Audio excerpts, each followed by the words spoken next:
Halo, kembali lagi bersama saya Rizwani Syandipar di channel YouTube Advokat RS and Partners.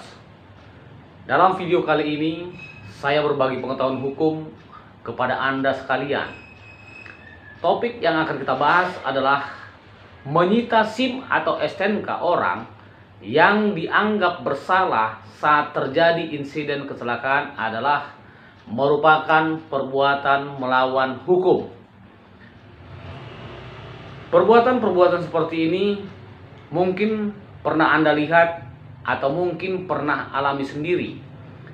Jadi, dengan akan saya jelaskan topik pembahasan ini, saya berharap Anda sekalian sudah dapat memahaminya dan menerapkannya.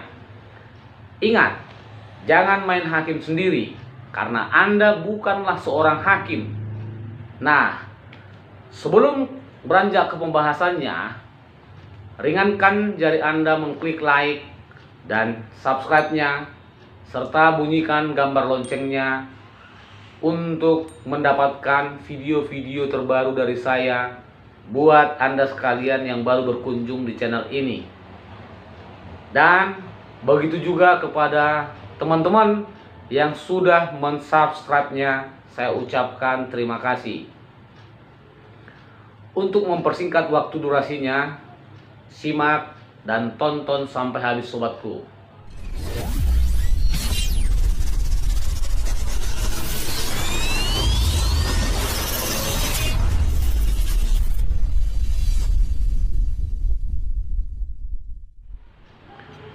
Menurut aturan hukum, kecelakaan lalu lintas ada 3 kategori. Yang pertama, kecelakaan lalu lintas ringan. Yang dimaksud dengan kecelakaan ini hanya mengakibatkan kerusakan kendaraan dan atau barang. Kemudian yang kedua, kecelakaan lalu lintas sedang. Kecelakaan ini mengakibatkan luka ringan badan atau kerusakan pada kendaraan dan atau barang. Selanjutnya yang ketiga, kecelakaan lalu lintas berat. Ini mengakibatkan korban meninggal dunia atau luka berat. Nah, ketiga hal tersebut inilah peristiwa dalam insiden kecelakaan kerap kali SIM, STNK, dan bahkan mungkin juga sampai ke motor atau mobil milik orang yang dianggap bersalah disita oleh orang yang merasa menjadi korban kecelakaan. Oleh karena terbawa amarah emosi atau melihat pada sisi kerusakan motor atau mobil dan atau juga luka badan yang dialami sendiri orang yang merasa sebagai korban. Dan bila kita lihat perbuatan-perbuatan seperti ini sudah menjadi tradisi di jalanan. Dan setelah kita memahami pembahasan ini, semisal terjadi hal demikian, reaksi Anda haruslah memikirkan terlebih dahulu menempuh jalur penyelesaian secara kekeluargaan tanpa harus menyita atau menahan SIM atau STNK orang yang dianggap bersalah tersebut. Ingat, seseorang dapat dianggap bersalah setelah adanya putusan hakim yang berkekuatan hukum tetap. Dan bila Anda menyita atau menahan SIM atau STNK seseorang tersebut, perbuatan Anda dapat dikualifikasi sebagai perbuatan melawan hukum. Sobat, bila memang tidak ada hasil secara kekeluargaan tersebut, silakan Anda memilih atau menempuh jalur hukum sebagai solusi untuk mencari adilnya suatu permasalahan, baik secara pidana maupun secara perdata, dan jangan maui main hakim sendiri.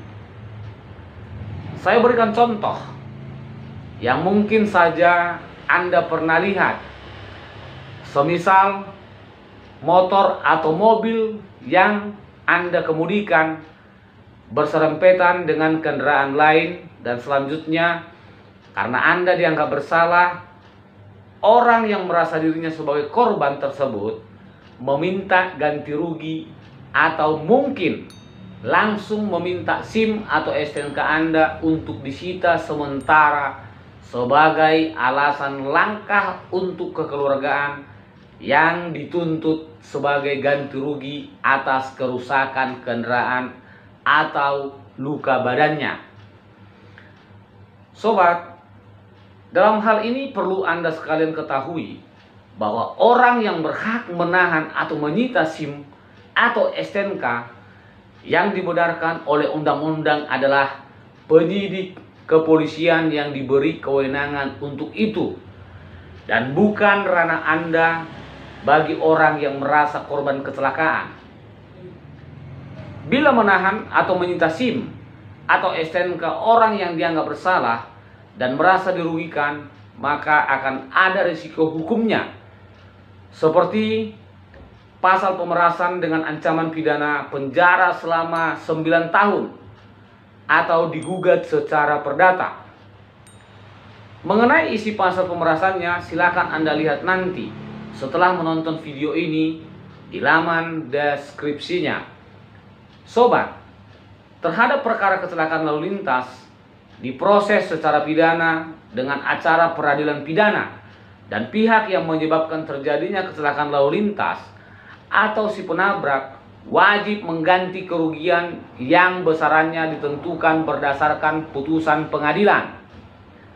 Selanjutnya, tentang untuk kewajiban mengganti kerugian tersebut dapat dilakukan di luar pengadilan apabila terjadi kesepakatan damai di antara pihak yang terlibat. Akhir kata dari saya, agar hukum dapat ditegakkan, bila masalah secara kekeluargaan tidak berhasil, baiknya mari membawa perkara ini ke pengadilan dan biarkan pembuktian hasil persidangan dan putusan hakimlah yang menentukan salah atau benarnya, beserta besarnya ganti kerugian yang harus dibayarkan oleh pihak si pelaku yang salah.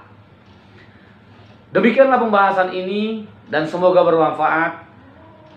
Saya ucapkan terima kasih atas segalanya. Salam, mari sepakat kedepankan hukum.